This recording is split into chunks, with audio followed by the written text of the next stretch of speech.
Sambil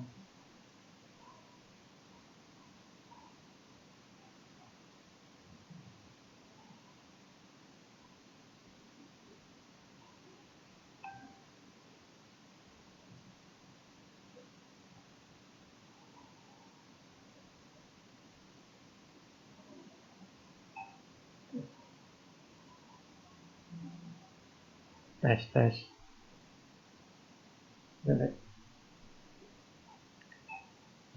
coba. Ya, oke.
Semangat pagi Pak Ustadz Rofikin. Yes. Semangat pagi Mas Fajar, Pak Istiqomah.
Selamat pagi, Bos Maman. Coto Makassar. Luar biasa ini.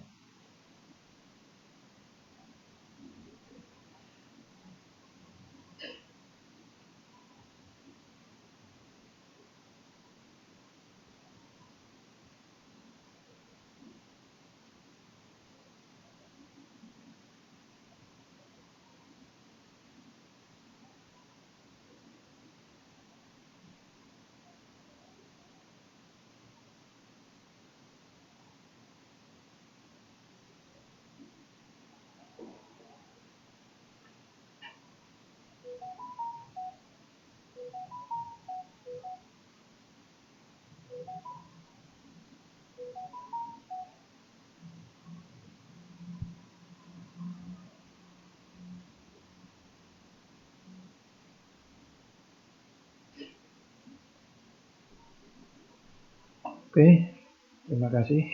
Mitra Nasa dimanapun Anda berada. Sebelumnya, Assalamualaikum warahmatullahi wabarakatuh.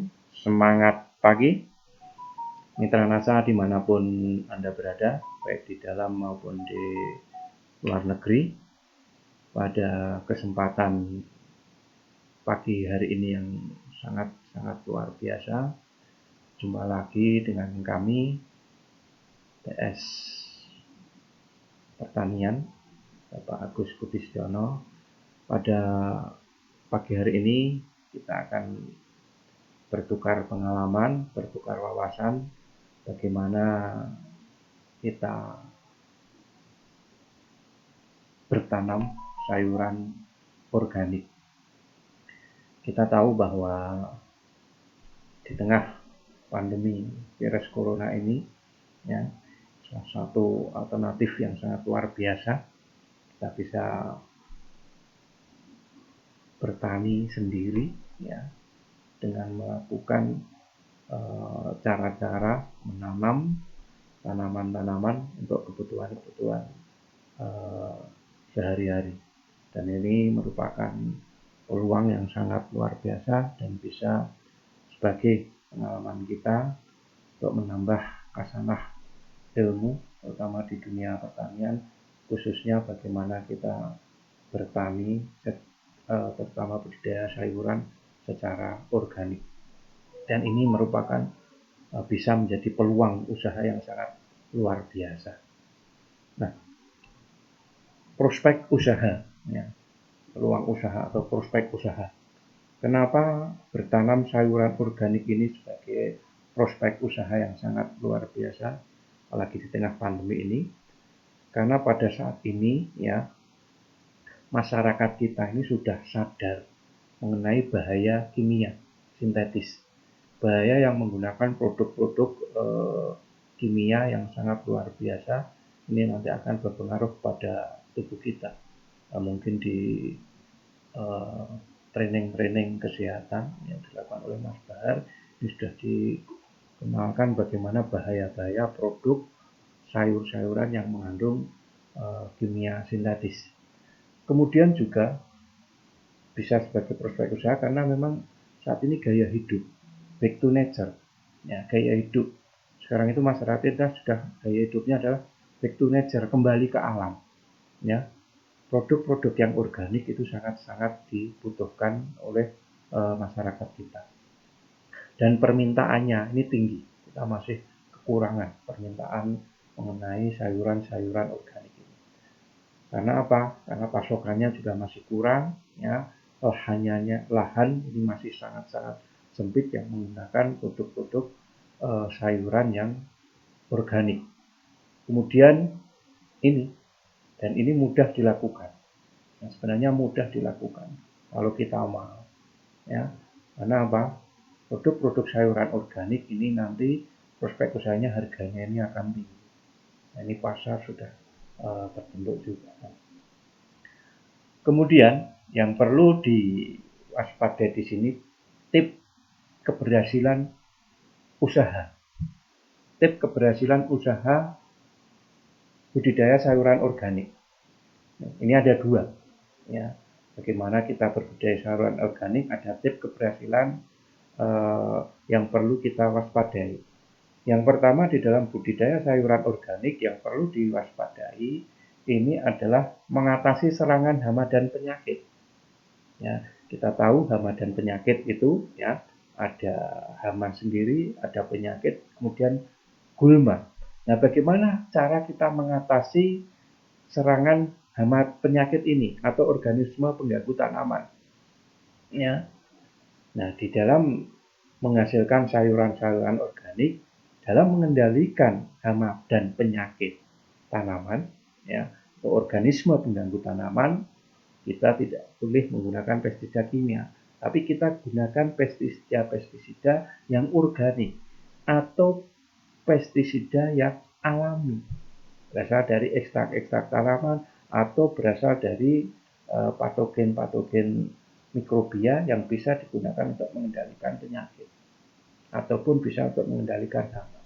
Kemudian kita untuk mengatasi hama dan penyakit ini bisa menggunakan skren atau menggunakan kelambu dengan cara dikrodongi ya, dengan menggunakan kelambu ya. Ini biasanya untuk pertanian-pertanian organik dengan sistem hidroponik ya, ini dengan sistem skren atau dengan kelambu. Kemudian yang tip keberhasilan usaha yang kedua, bagaimana kita menyuburkan tanahnya ya, tanah bagaimana yang bagus untuk sayuran-sayuran organik ya, tanah yang subur. Tanah yang subur itu yang bagaimana? Tanah yang subur ya, yang itu yang sudah kita bahas bersama. Permasalahan-permasalahan yang mendasar nanti akan kita ulas sebentar ya. Permasalahan mendasar di dunia pertanian adalah salah satunya tanah-tanah kita yang keras. Nah, bagaimana kita menyuburkan tanah? Ya, karena tanah yang subur biasanya di situ kandungan bahan organiknya itu tinggi. Ya, untuk menyuburkan tanah dengan apa? Dengan menggunakan sistem cropping. Bisa. Ya. Kemudian dengan rotasi tanaman itu juga bisa.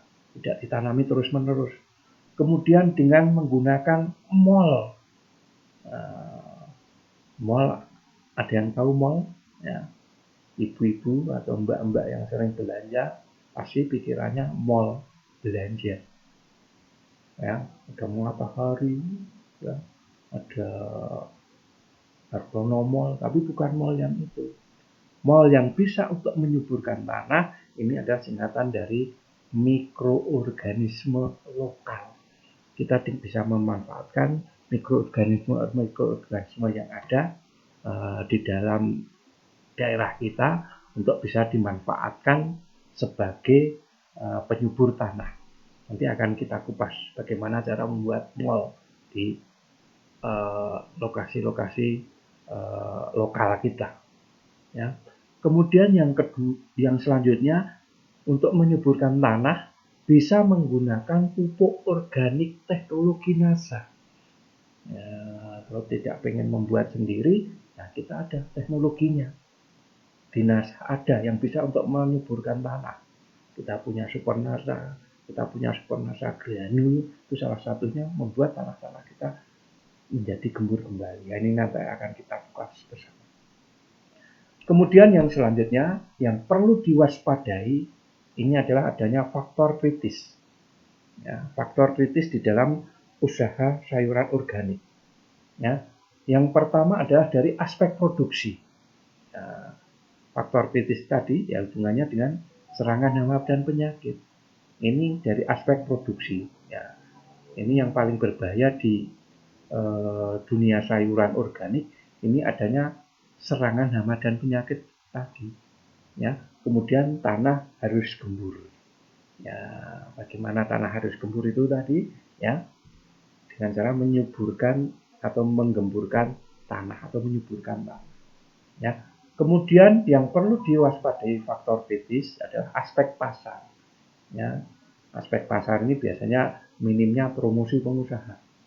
Ya, minimnya promosi usaha dan biasanya pengusaha bersifat individual, hanya mementingkan diri sendiri. Yang penting kita berusaha ya, nanti dipasarkan secara individual ya. Ini yang perlu kita waspadai aspek pasar. Kemudian selisih harga, ini sangat tinggi antara yang organik dan non-organik. Nah, di sini biasanya pengusaha belum memiliki wawasan lingkungan ke depan. Ini merupakan yang perlu diwaspadai karena memang berbudidaya sayuran organik itu tidak mudah membalikkan telapak tangan. Ini aspek pasarnya ini juga harus kita gali bersama. Ya, ini faktor kritis. Kemudian tadi ya itu ya faktor-faktor yang berpengaruh dalam peluang usaha, faktor kritis ya. Salah satunya bagaimana tanah kita harus gembur. Karena memang permasalahan mendasar pada saat ini di dunia pertanian kita yang sering kita sampaikan dan kita hampir 20 tahun bersama NASA keliling ke daerah-daerah ya. Ini ternyata ada permasalahan-permasalahan yang mendasar yang mana tanah-tanah kita itu sulit untuk digemburkan ya. Ada permasalahan yang mendasar, tanah-tanah kita keras dan kalau di luar Jawa biasanya tanam massal. Nah, bagaimana tanah keras ini nanti bisa digemburkan untuk menyuburkan tanahnya tadi. Kemudian yang kedua, pengetahuan mengenai pupuk, nutrisi atau unsur hasa ini masih kurang. Kemudian adanya zat pengatur tumbuh atau hormon yang jarang digunakan. Kemudian yang keempat adanya residu pestisida kimia. Ya, ini permasalahan yang mendasar.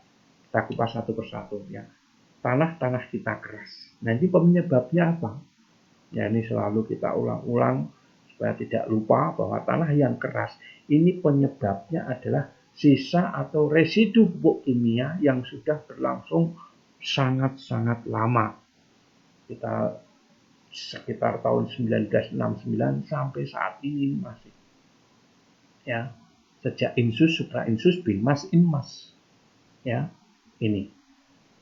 Akibatnya kalau tanah yang keras, ya, di sini bukan pupuk kimianya yang salah, tapi kira yang kurang bijaksana dalam memberikan pupuk kimia atau kimia sintetis, tidak diimbingi dengan bahan-bahan organik.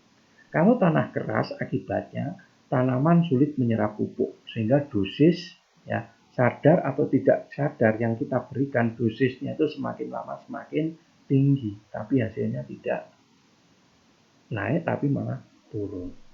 Kemudian yang kedua, penyebaran dan pernafasan akar ini akan terganggu.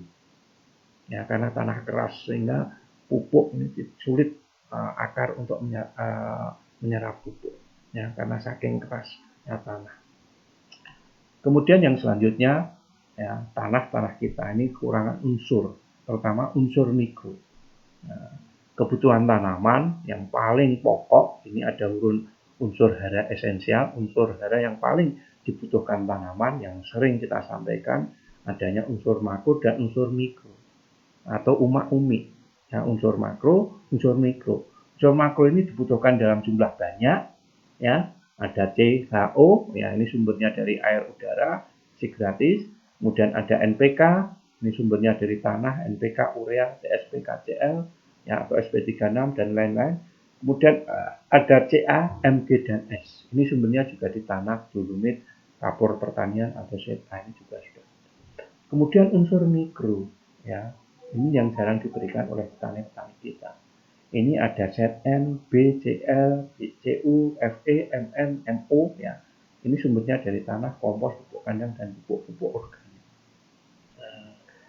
Kemudian yang ketiga, ya, ini yang perlu kita bahas bersama ya sebelum ke hormon. Sebenarnya antara manusia dengan tanaman ini ada persamaan.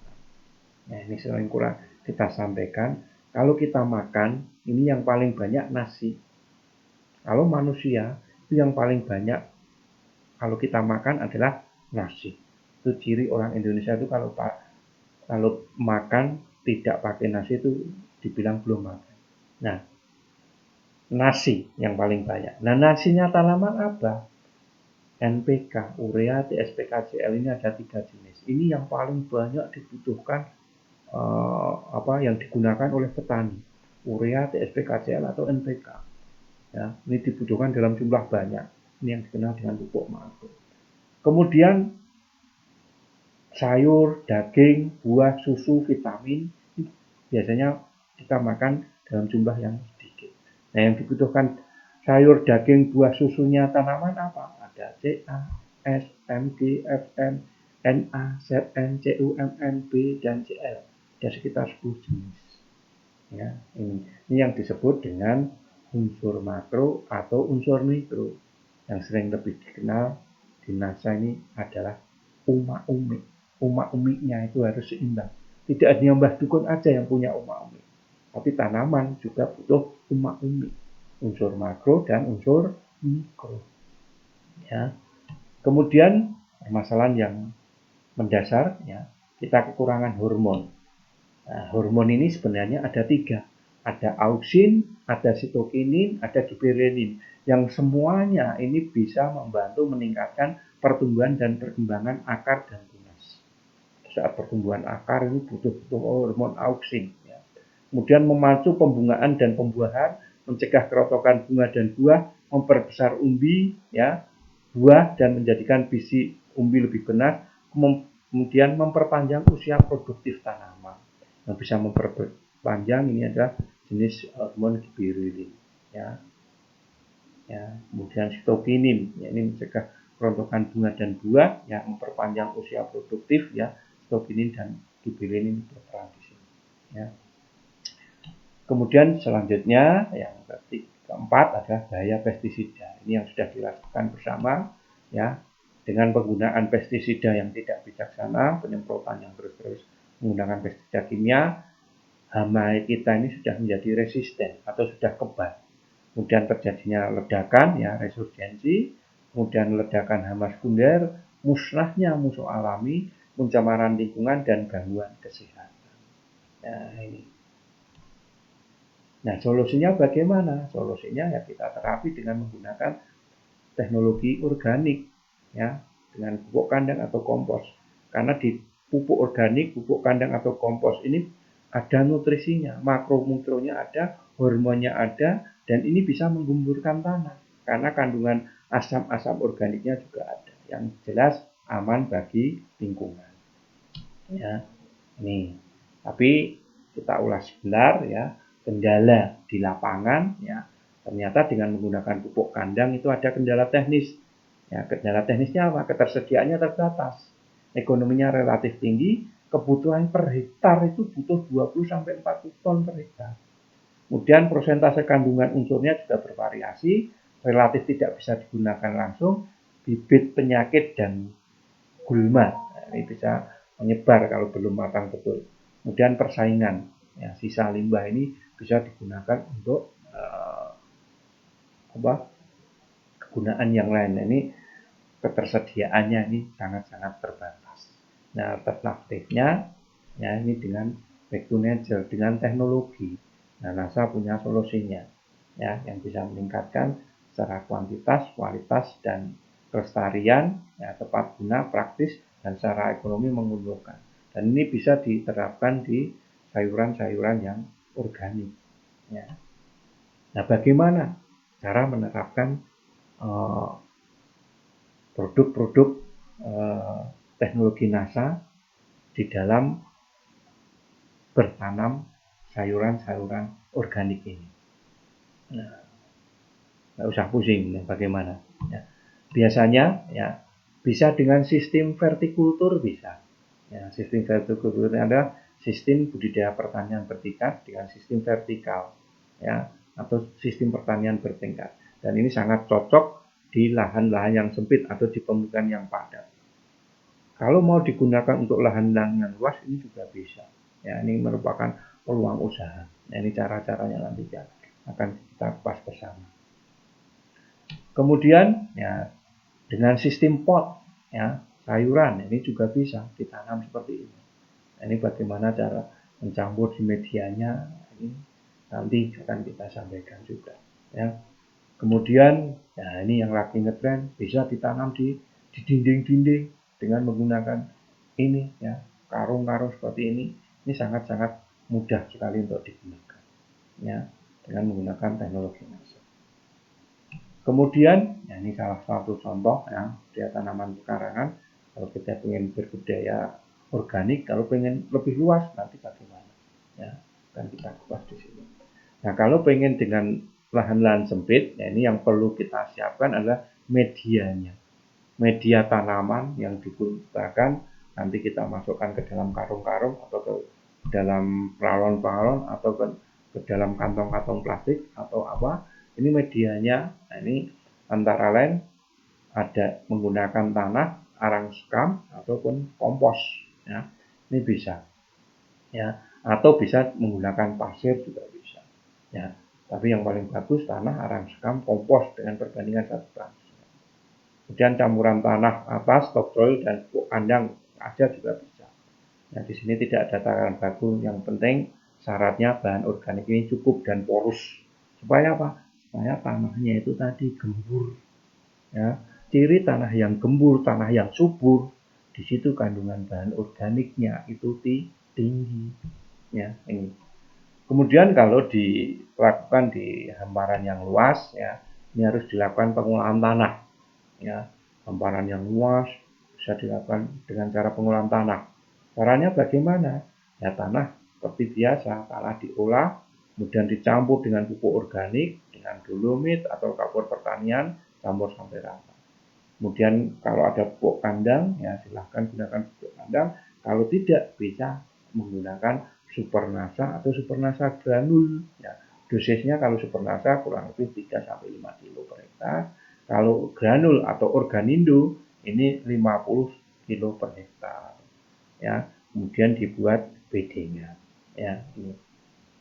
Nah, yang penting di sini ya pembibitan. Ya, pembibitan perlu dipilih benih yang sehat, nah, bibit yang sehat, kemudian bisa direndam dengan menggunakan PUC NASA 2 cc per liter, biarkan selama 20 menit, tiriskan, tanam pagi atau sore.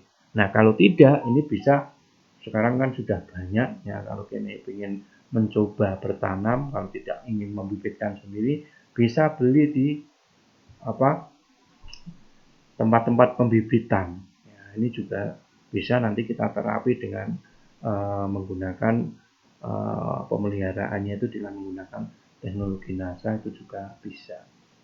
Ya, kalau pengen lebih praktis karena sekarang banyak pembibitan bertebaran di mana-mana. Yang perlu diperhatikan ya, bisa juga kita menggunakan apa benih sendiri untuk mengecek bahwa benih kita itu bagus atau tidak dengan cara membibitkan di pembibitan. Kita kan ada urban farming ya, kita punya benih urban farming ya A dan B ya, ini bisa kita bibitkan sendiri atau bisa di pembibitan ya gitu. Kemudian yang penting di sini adalah pemeliharaan. Pemeliharaan di sayuran organik ini sangat-sangat simple dengan menggunakan produk NASA atau dengan menggunakan pupuk-pupuk organik yang lainnya ya. Kalau menggunakan produk NASA ini cukup ya, disemprotkan POC NASA dan hormonik atau Green Star ya, atau BSA ya, atau Fruit Top atau pupuk buatan sendiri seperti MOL ya, tiap minggu sekali mulai umur 7 sampai 10 hari. Ya, ini. Nah, nanti kalau menggunakan PUC NASA dosisnya berapa nanti kita pas ya. Kalau tidak ya PUC NASA ini cukup digunakan ya paling tidak 3 tutup ya, harmonik 1 sampai 2 tutup per tangkinya, Green Star itu setengah tutup aja. Ya, setengah tutup sampai 1 tutup. Dan BSA ini biangnya pupuk, nah ini nanti kita kupas, Fruit Top ya ini. Atau kalau mau buat sendiri dengan MOL tadi. Ya, gitu. Kemudian penyiraman. Ya, penyiraman ini dilakukan paling tidak 1-2 minggu sekali, tergantung dari kelembapan tanahnya. Kalau memang kering ya harus disiram. Ya, apalagi di tempat-tempat pekarangan kita, di tempat-tempat menggunakan karung atau menggunakan ember atau menggunakan kantong plastik, ya, atau menggunakan pralon. Ya, ini kan kita bisa melihat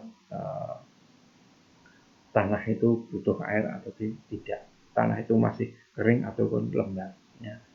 Kemudian pengocoran. Nah, pengocoran ini bisa dengan menggunakan MOL yang dibuat sendiri atau dengan menggunakan supernasa.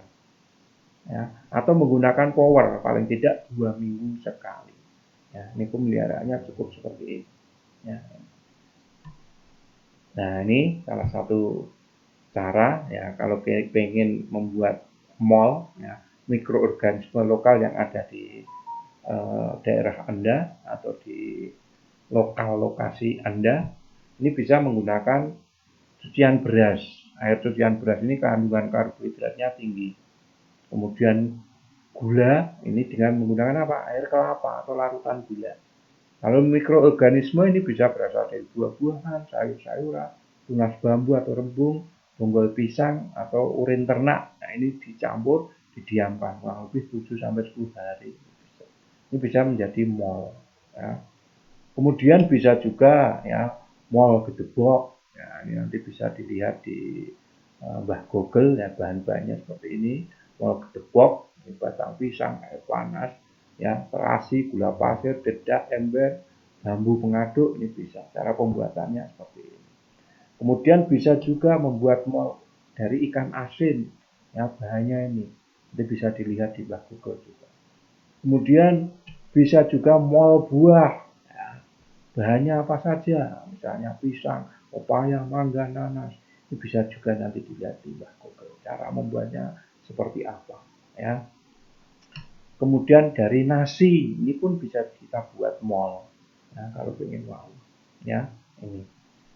Nah, kalau tidak ingin repot, ya kita ada produknya. Ya, karena memang pupuk organik ini ragamnya itu hanya ada dua, yaitu yang berupa cair, ya biasanya disebut dengan mol, ataupun yang padat, biasanya disebut kompos. Ya, cair tadi mikroorganisme lokal. Ya, kalau pengen membuat mol sendiri seperti itu, tapi kalau tidak, ya kita sudah ada yang padat kita punya, yang cair pun kita punya. Ya, kita punya Supernasa. Ya, ini yang padat. Nah, Supernasa ini sudah Anda tahu semua bahwa Supernasa ini adalah salah satu ya starter kesuburan ya yang bisa menyebabkan tanah yang tadinya keras dikasih Supernasa ini akan menjadi gembur kembali. Ya, sehingga apa? Sehingga tanaman-tanaman kita, sayuran-sayuran kita ini akan sehat dan produksinya akan meningkat karena tanahnya ini menjadi gembur. Karena apa? Karena di Supernasa itu ada kandungan humat dan sulfat atau asam-asam organik. Ini yang bisa mengemburkan kembali dan bisa memunculkan mikroorganisme juga. Ya, ini Supernasa yang sudah berizin, kemasannya ada yang 250 gram dan ada 3 kilo. Per hektar cukup tuh kurang lebih 3 sampai 5 kilo atau 6 kilo per hektar Supernasa. Ya, ini. Kemudian yang lebih besar lagi kita punya pupuk granul. Ya. Ini bisa diberikan ya sebelum tanam Supernasa, granul ini diberikan sebelum tanam atau untuk pengocoran terhadap budidaya sayuran-sayuran organik. Kalau granul ini kebutuhannya paling tidak 50 kg per hektarnya. Ya. Kemudian selanjutnya yang cair kita punya juga Peosinasa dan hormonik. Ini untuk sayur-sayuran sangat bagus diberikan paling tidak seminggu sekali, semprotkan untuk sayur-sayuran. Dengan dosis 3-5 tutup Peosinasa, 1-2 tutup hormonik. Ya, untuk sayur-sayuran organik ini semprotkan seminggu sekali. Ya. Kemudian ini ya hormonik tadi, ya kandungannya hormonik kita ada auksin, gibberellin dan sitokinin.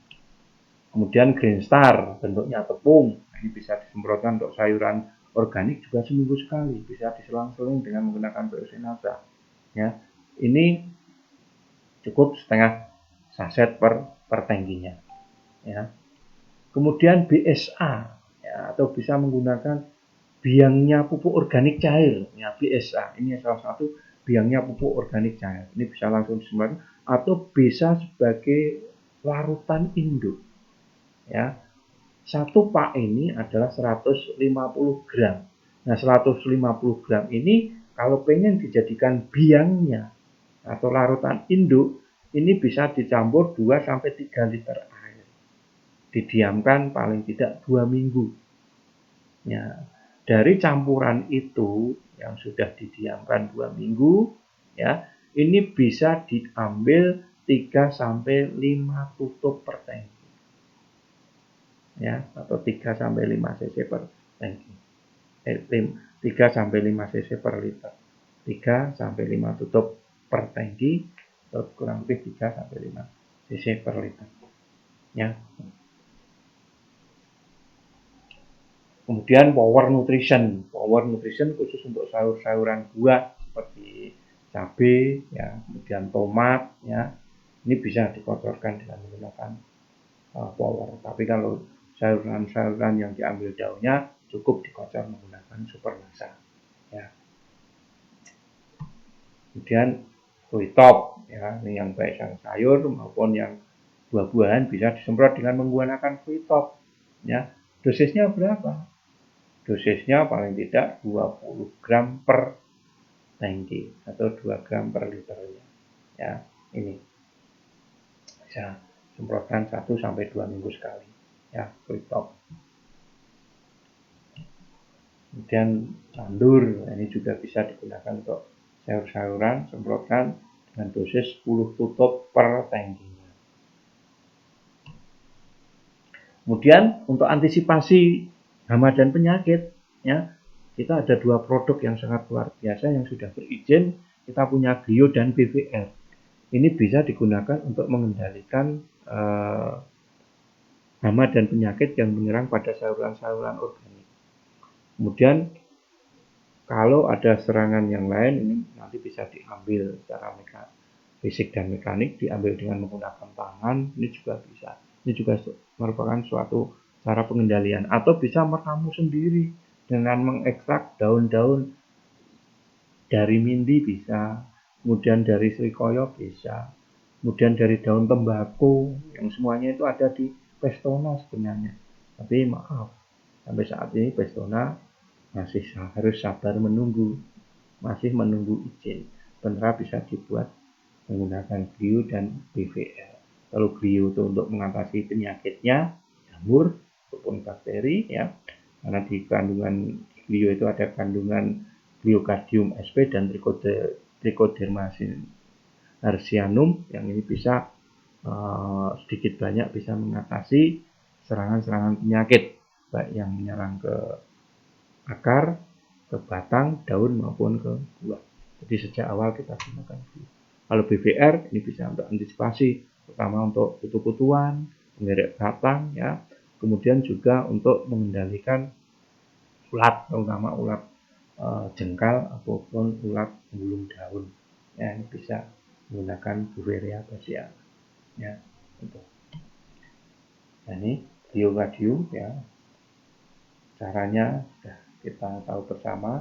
Yang paling bagus ini bisa dicampur dengan pupuk kandang ataupun kompos, ya, 1 pak dicampur 25 kg, atau bisa dikocorkan bersama Supernasa tiap 2 minggu sekali, atau bisa disemprotkan, ya, 1 sendok makan per tangki bisa dicampur dengan Biosenasa dan Harmoni, ya.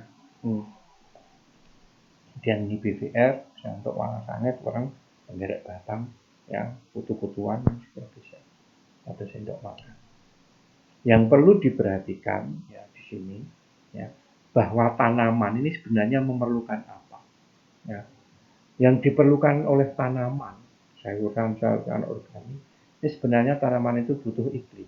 Nah, iklim yang bagaimana yang cocok, ini juga harus kita perhatikan. Iklim bagaimana yang cocok untuk sayuran-sayuran organik, ya, ini harus kita perhatikan.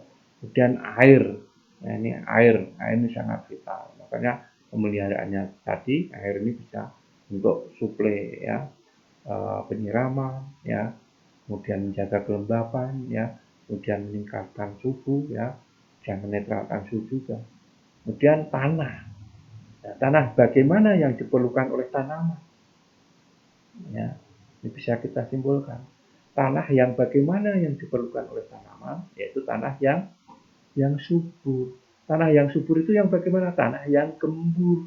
Tanah yang gembur itu yang bagaimana? Yang banyak mengandung mikroorganisme, yang banyak mengandung bahan-bahan organik. Ini yang diperlukan. Ya, kemudian tanaman itu juga butuh pupuk. Nah, pupuk bagaimana yang dibutuhkan tanaman? Kita tahu pupuk yang berkualitas. Nah, pupuk yang berkualitas itu yang bagaimana? Pupuk yang berkualitas itu harus mengandung umak-umik tadi, unsur makro, unsur mikro. Ada hormonnya, ada enzimnya, kemudian ada asam-asam organiknya, ya. Kemudian juga ada mikroorganisme. Kemudian tanaman butuh bibit. Nah, bagaimana kita mau nanam kalau tidak ada bibitnya, tidak ada benihnya? Nah, kemudian yang terakhir, tanaman itu butuh pengendalian, pestisida, ya, pengendalian. Nah, ini pengendalian ini kalau di sayuran disarankan dengan menggunakan pestisida yang organik, pestisida yang ramah lingkungan. Ini sebenarnya yang dibutuhkan tanaman. Ya, ini. Ini bisa diperlukan, bisa tidak. Ya. Nah, ini salah satu contoh ya, sayuran-sayuran yang ada buahnya, cabai yang lagi naik daun, cabai rawit, ya. Kemudian ini cabai keriting, ya. Dan tomat, kemudian sayur-sayuran kentang, ya. Kemudian wortel, ya. Kemudian ini sayuran seperti ini, ya. Ini sangat luar biasa untuk kita pasarkan di supermarket. Ya. Ya. Mungkin itu yang bisa kami sampaikan bagaimana trik bertanam sayuran organik, dan ini merupakan peluang usaha yang sangat luar biasa. Kita punya produk urban farming, ya, dan di situ ya dengan urban farming ini bisa meningkatkan kualitas hidup kita, insya Allah. Dengan sayuran-sayuran organik kualitas hidup kita meningkat, dan ini bisa menjadikan peluang usaha. Dan kita bisa di tengah pandemi ya seperti ini, kita bisa berkarya, kita bisa mengelola tanaman sendiri, berlatih untuk hidup sehat, segar, dan senang. Sesuatu kalau kita jalani dengan senang, insya Allah hidup kita akan sehat. Ya, ini. Mungkin itu yang bisa kami sampaikan.